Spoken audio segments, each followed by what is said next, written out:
Graça e paz, irmãos, amém? Amém. Deus possa abençoar a todos. Vamos ficar de pé. Saudamos você que está em casa também assistindo essa live, você que vai nos assistir. Que a boa mão de Deus continue falando com você nessa noite. Deus tem preparado o ambiente, preparado o período que estamos vivendo, né? Como disse o pastor na quinta-feira, o Fábio trouxe uma mensagem muito inteligente, muito racional e muito transcendente ao mesmo tempo. E eu aprendi muito, né? Ontem também foi um momento que Deus queimou as brasas que o Fábio colocou na quinta-feira, Deus manifestou. Alguém me entregou alguma coisa no meu ouvido que eu não sei quem é também não preciso saber, sei que Deus usou também. E é muito bom quando Deus fala conosco. Eu confesso que pregar hoje foi um presente de Deus para mim. Domingo passado, acabou o culto, eu fiz uma oração que eu nunca peço para pregar, eu não tenho esse hábito. Mas domingo eu pedi, eu fui deitar, eu ouço louvores antes de dormir, para o sono ser bom, abençoado. Eu falei assim, poxa Deus, queria pregar no próximo domingo. Aí depois eu pensei, um pedido tão simples, tão pequeno, eu tenho tantos milagres para Deus fazer, para pedir. Aí eu falei, não vou pedir não, a Deus não vou pedir a Deus. Aí de madrugada eu falei, eu acordei, Deus, bem que o senhor poderia dar um ajudinha para pregar no domingo, quero pregar domingo que vem. Aí aprove o Senhor, Deus usou o pastor Jarvis para nos fazer o convite, e Deus ouviu uma oração simples, pequena, e isso mostra a dimensão do nosso Deus, o Deus das coisas grandes e das coisas pequenas também. Amém? Texto muito simples que irei falar, a carta de Paulo aos Efésios. Eu falei com o Fábio que a mensagem vai ser repartida. Falei, 10 minutos eu falo do plano de salvação, 10 minutos da condição do homem, 5 minutos da conjunção entre as duas e 15 minutos eu falo do texto. Aí ele falou, tu vai conseguir? Falei, sei lá, vou tentar. Que Deus possa guiar a nossa palavra nessa noite. Eu creio no Deus que revela, que dá a palavra de ciência, a palavra revelada, e creio no Deus também que concede antes as palavras para dizer à igreja, amém?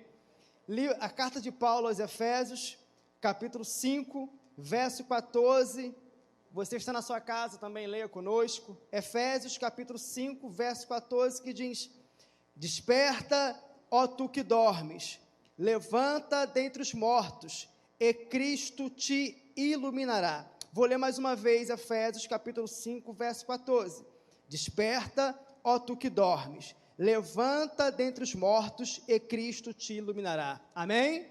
Vamos assentar aplaudindo a palavra do Senhor. A ela a honra, a glória, o louvor, toda a majestade venha a ser a Deus, tudo para Ele e por Ele.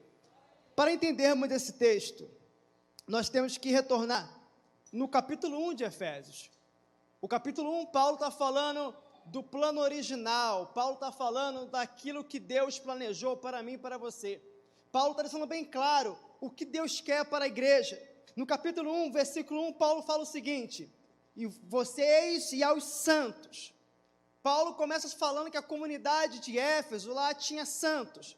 Paulo começa falando que lá eles eram santos, separados. No versículo 3, Paulo fala, e Deus nos abençoou.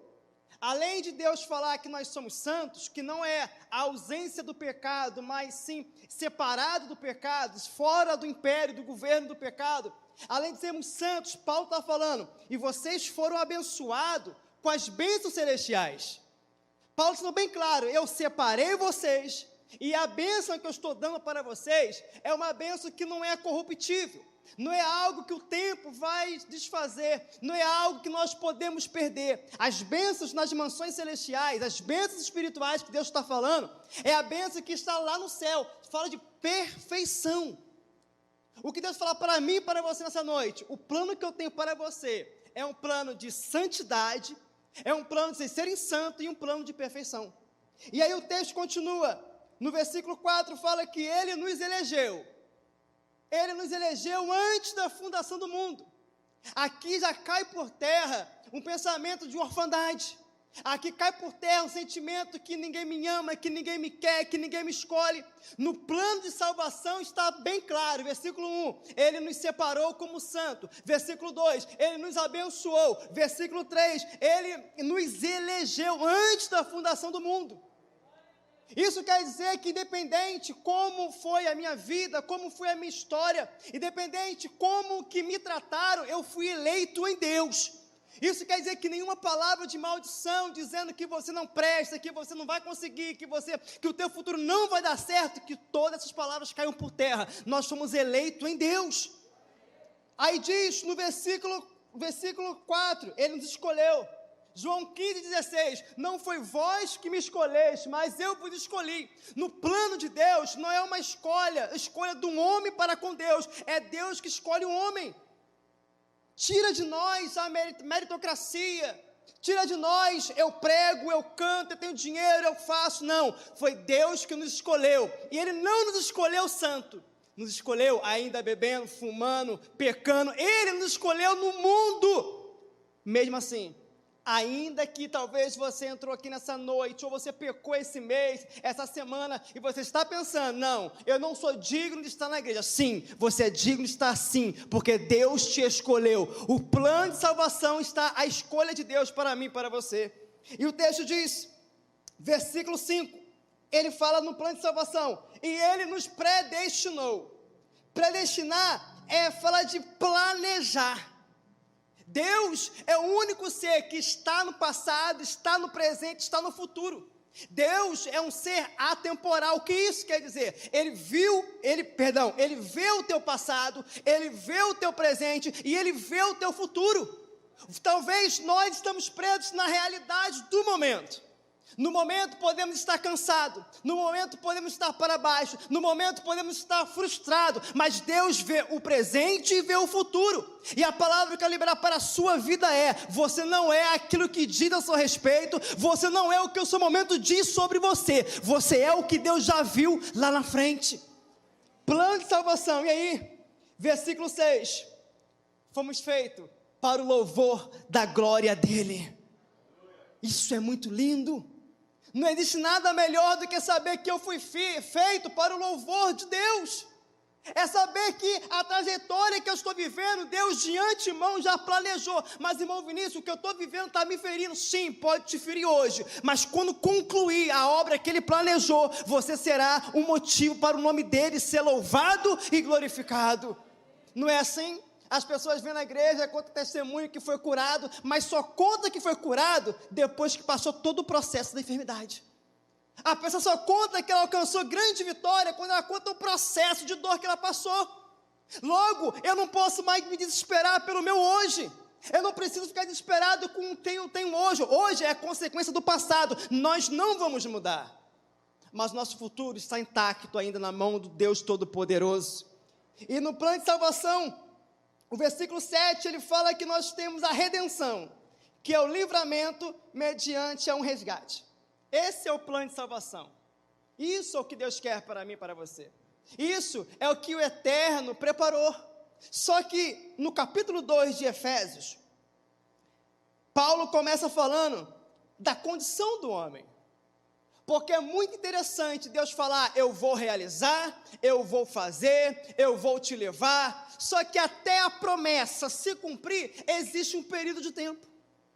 Até o que Deus falou acontecer, existe a experiência, existe o processo, existe aqui as formas, os mecanismos que Deus usa para nos mudar e modificar.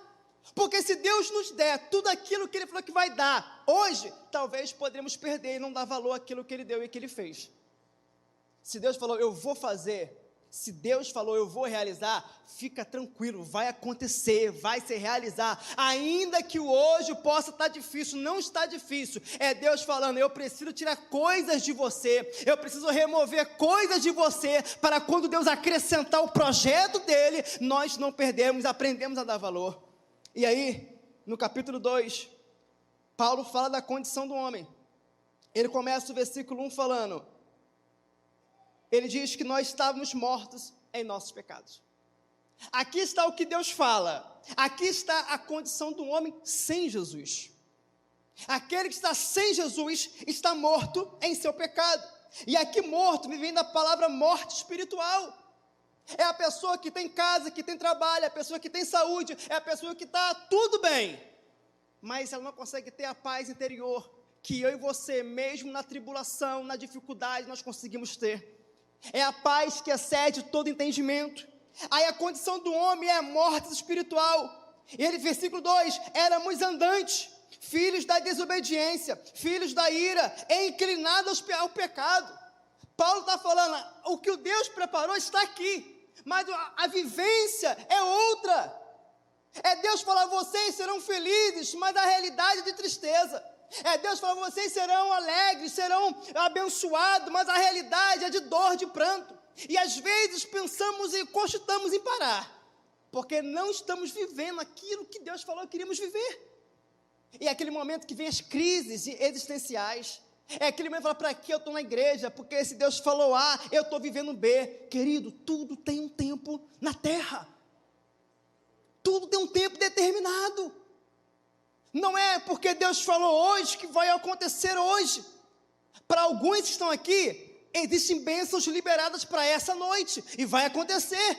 Mas para outros vai ser amanhã, para outros mês que vem, para outro ano que vem. Contudo, que nós não possamos ser motivados por aquilo que Deus vai nos dar, mas ser motivados por aquilo que Ele fez na cruz do Calvário, que é morrer pelos meus e pelos seus pecados.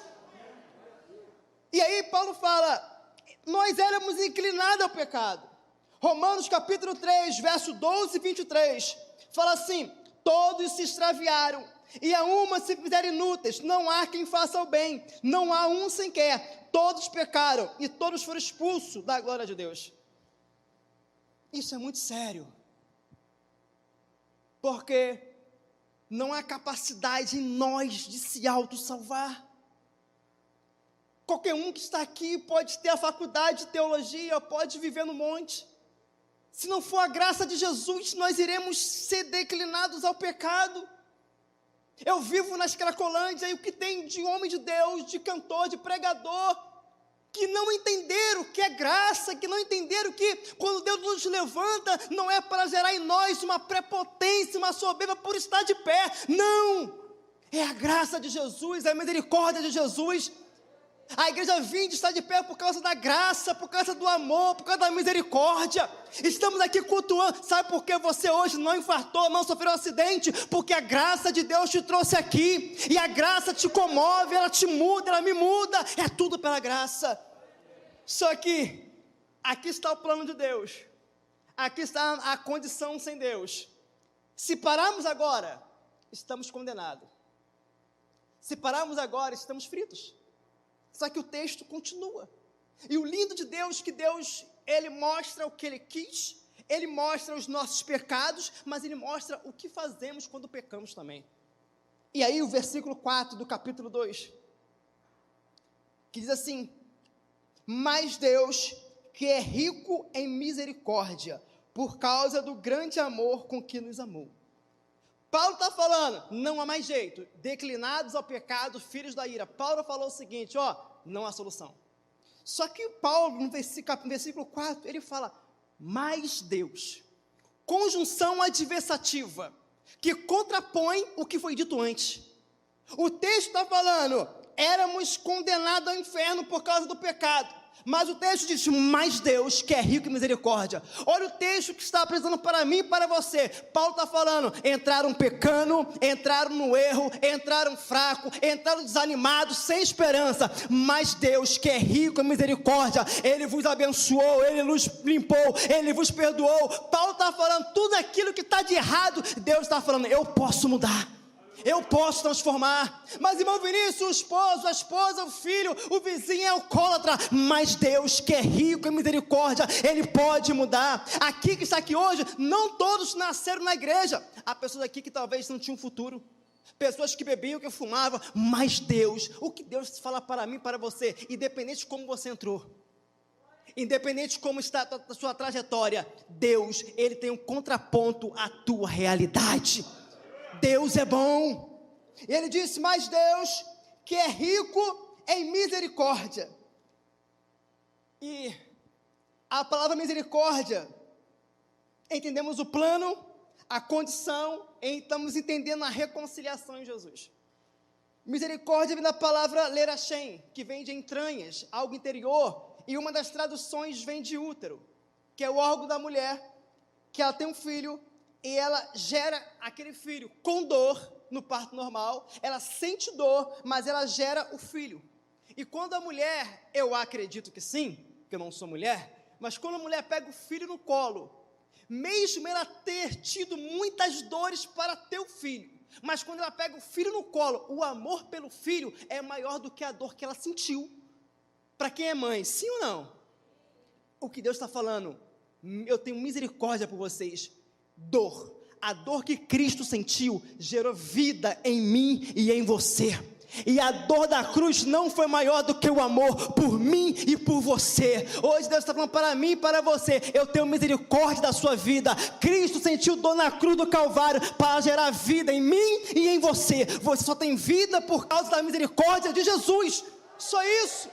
E aí diz, Lamentações capítulo 3, versos 22 e 23, e as misericórdias do Senhor são a causa de nós não sermos consumidos, porque as suas misericórdias não têm fim, se renovam a cada manhã. Se você está aqui nessa noite e você acordou, foi por causa da misericórdia. Ela não tem fim, ela se renova. O dinheiro acaba, a amizade acaba, tudo se acaba, mas a misericórdia do Senhor todo dia se renova para te dar vida e uma vida com abundância.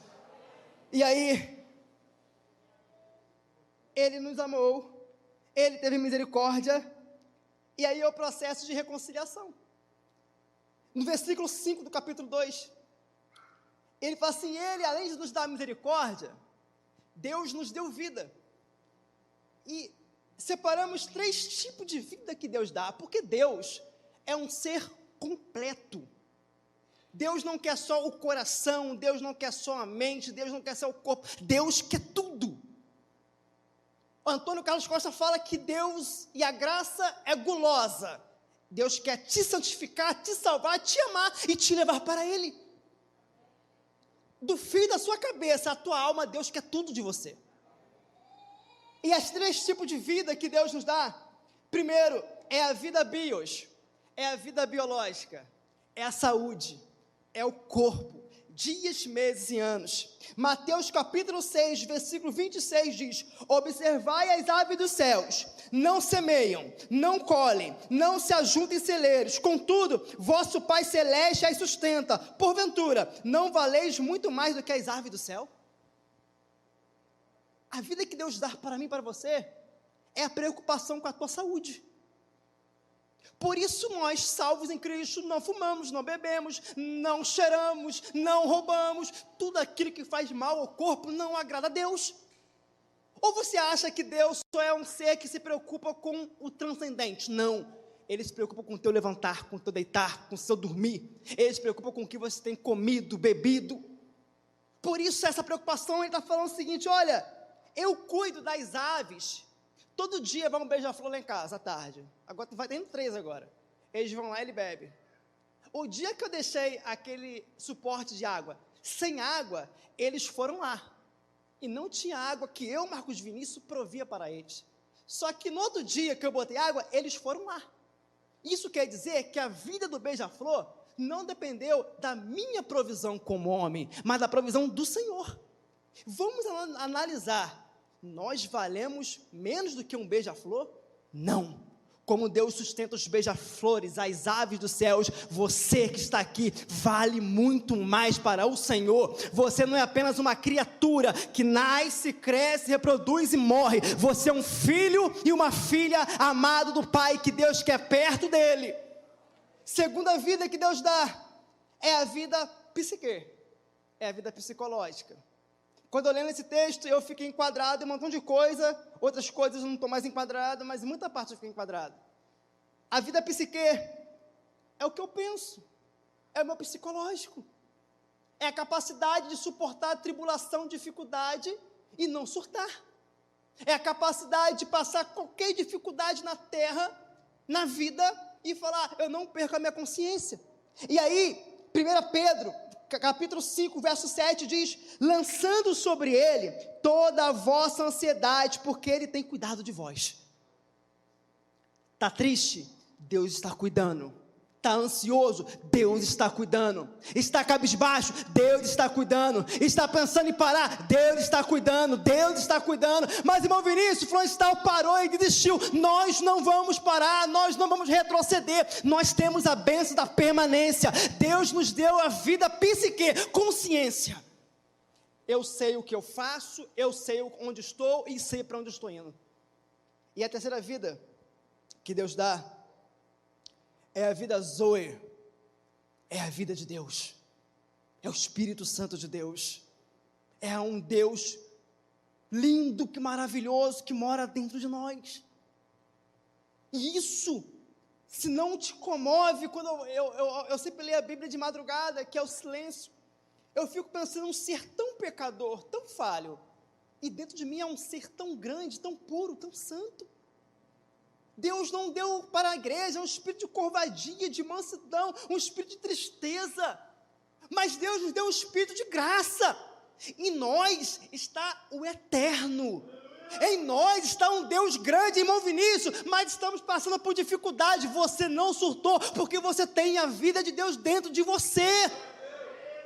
Não é o tempo que temos de igreja, é a vida de Deus em nós. A pior coisa para o homem não é perder dinheiro, é perder a vida de Deus nele. Sansão: mais uma vez irei me levantar e irei acabar com os meus inimigos. Mal sabia Sansão que o espírito já tinha saído dele. Com a vida de Deus em nós, passamos por qualquer dificuldade, nós vamos permanecer. E aí, no versículo 5, somos salvos. No versículo 6, ele nos ressuscita, porque estávamos mortos no pecado. Versículo 10, ele fala que nós somos feitura dele. Feitura vem da palavra poemia, que quer dizer poema.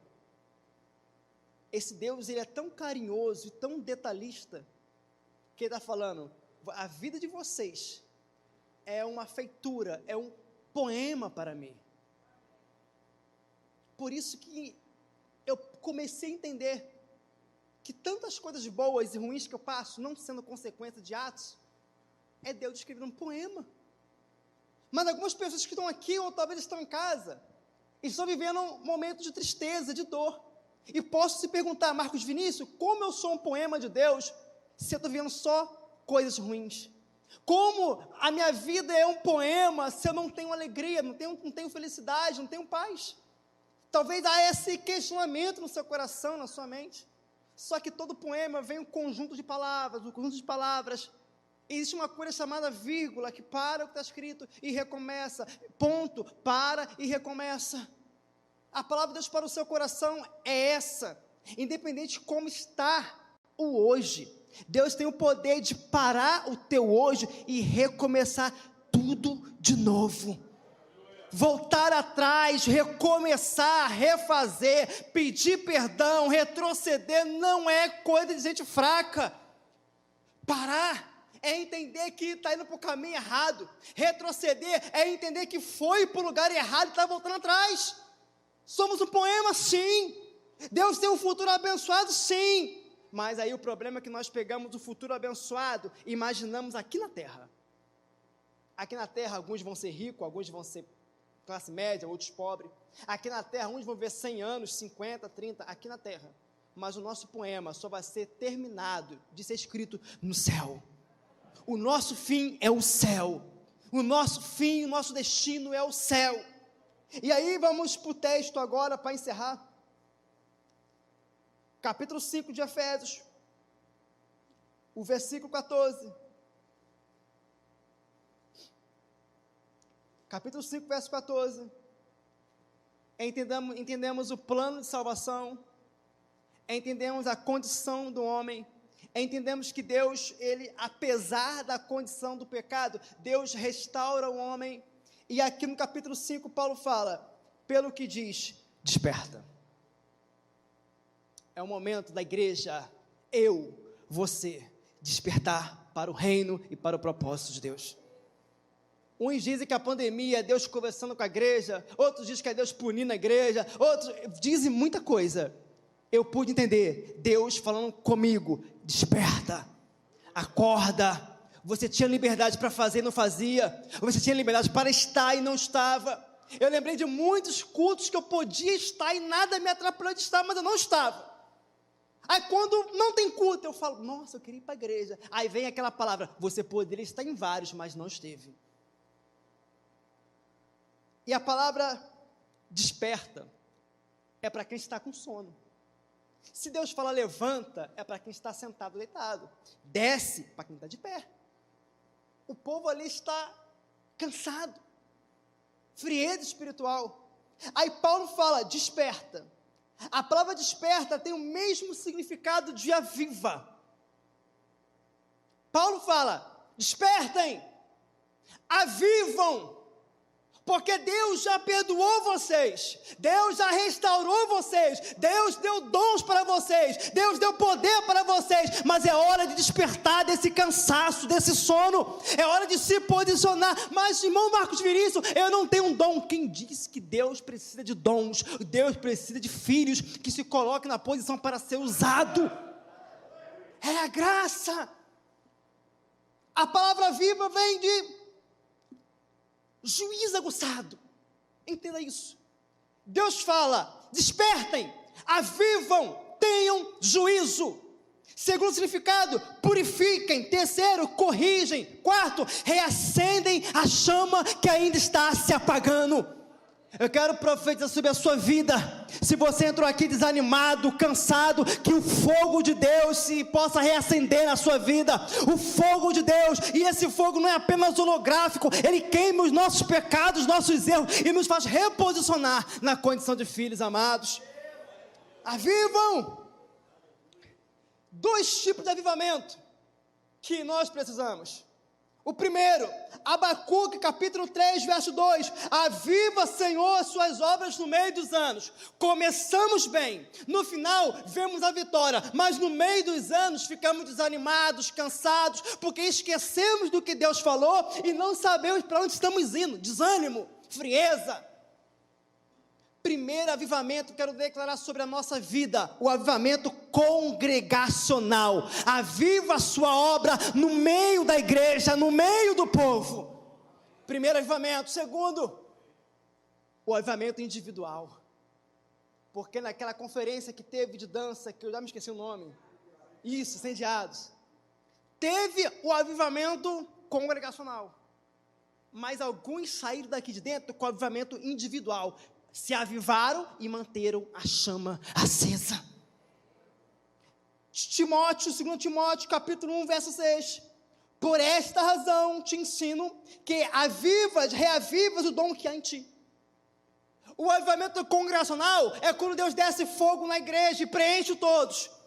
Mas Deus deixa bem claro, no meio do povo, existem dons específicos para funções específicas, e que nessa noite Deus possa reavivar o teu dom, o teu talento que você enterrou por causa de fraqueza, de prova, perseguição. Deus hoje está contando com você. Entenda, Ele não precisa de você para operar, mas Ele conta com você para operar. Deus não precisa de mim para fazer, mas Ele conta comigo e com você para a graça dEle ser manifesta na terra. Avivam.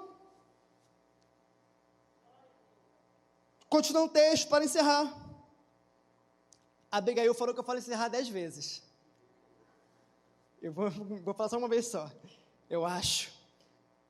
O texto diz, avivam, desperta, tu que dormes, bem rápido. Separei 4 tipos de sono. Primeiro, imprudência, Sansão, dormindo com pecado. Segundo, indiferença, Jonas está no barco, o barco está de mau a pique, mas ele está indiferente à situação. Terceiro, displicência, Jesus chamou os discípulos, vamos orar, eles são displicentes, não oram.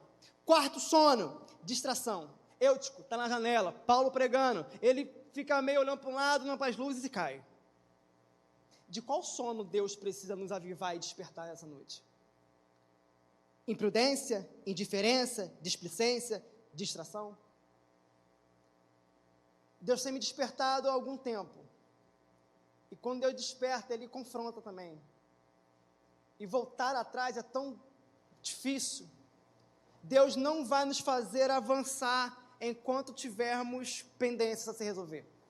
Eu falei ontem com o irmão que a minha preocupação mais não é com as raposas, mas com as raposinhas. As raposas nós vemos e expulsamos. As raposinhas entram e destroem toda a vinha da nossa alma e comunhão com Deus. Aí ele diz: levanta tu que dormes, levanta, suspender, manter seguro, ficar firme. É o tempo de nós nos levantarmos como igreja, colarmos um no outro. Se um cair aqui, todos caem, mas se um levantar, todos se levantam. Se um ficar fraco, o outro tem que ficar fraco. É o momento de nós colarmos em alguém, pelo menos um, e falar: eu estou contigo, e vamos avançando.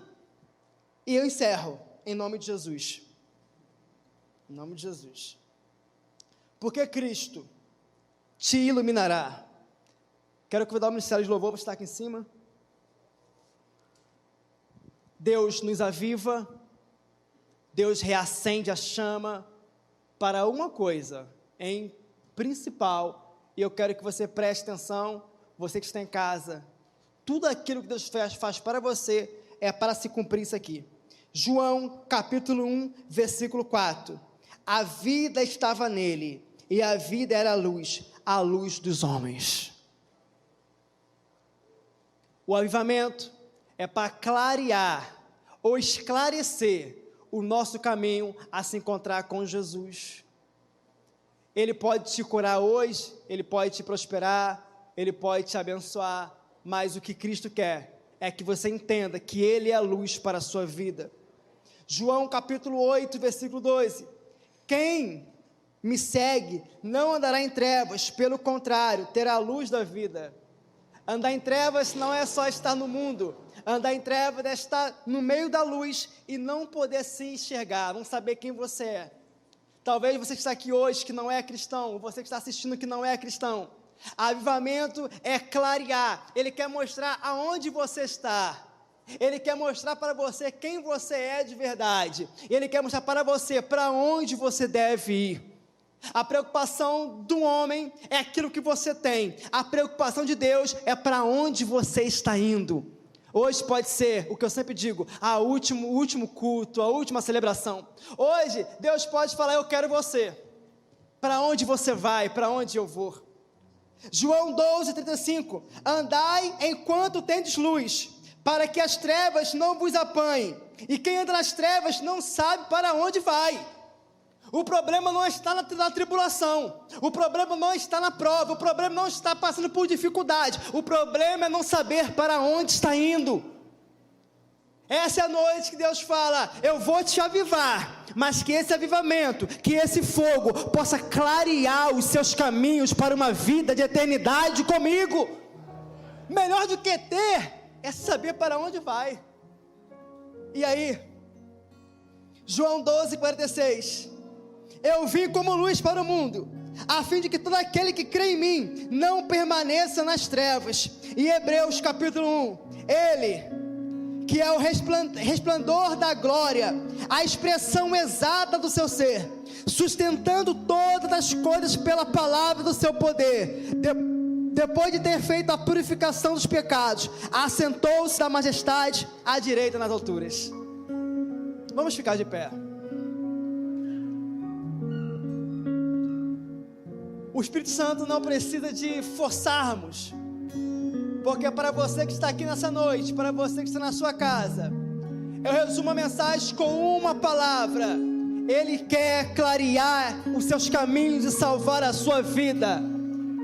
Sim, você não veio aqui à toa, você não veio aqui porque foi convidado, você não veio aqui porque não tinha para onde vir, não. O próprio Espírito te trouxe aqui hoje para falar: é tempo de mudança, é tempo de avivamento, é tempo de saber quem você é de verdade. Você não é um produto de qualquer lugar, você é um filho, você é uma filha amada do Pai.